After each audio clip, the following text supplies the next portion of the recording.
Gal ne tas? Arba ne tas, gal taip.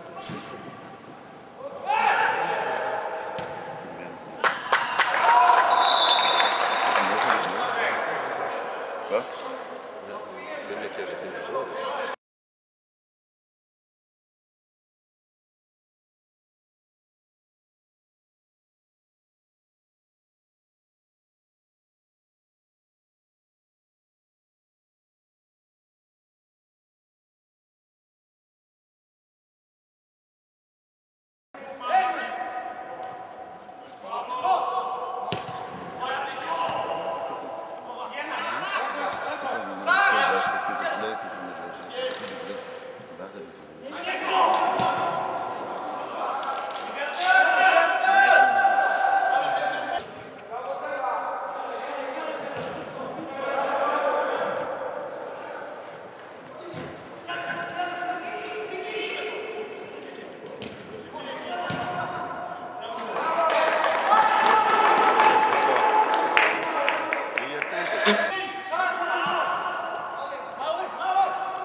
Pojechali na maksimę.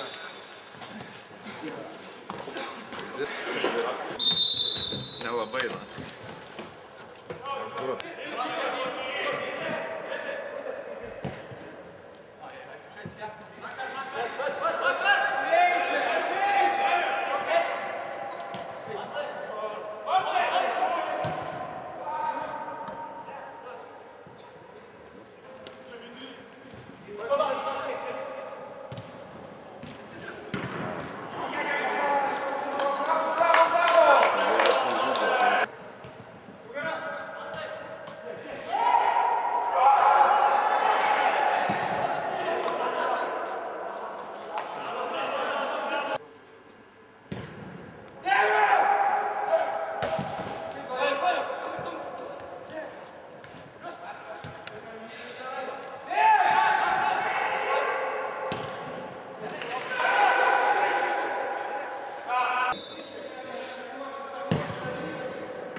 14 metų atstovauju Lenkijos klubom, o kas liečia varžybas, tai gan rimtai atsinešėme šitas varžybas, kaip žinoma, Šiauliai žaidžia aukščiausiai Lietuvos lygoje, Vigris Suvalkai trečioji, antroji Lenkijos, Lietuvos tai būtų kaip trečia lyga.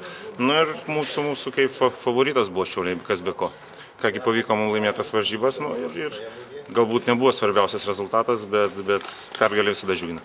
Pats įmušė įvartį, nes purto širdis muša ant lietuviams. Turiu darbdavį ir turiu savo įsipareigojimus vykdyti kaip geriau. Kągi, pamušdamas įvarčius Lietuvos komandom, gal priminsiu apie save truputį Lietuvos ir galiu. Ką apie Šiaulius teko girdėti per tuos metus, kuriuos buvai Lenkijoje?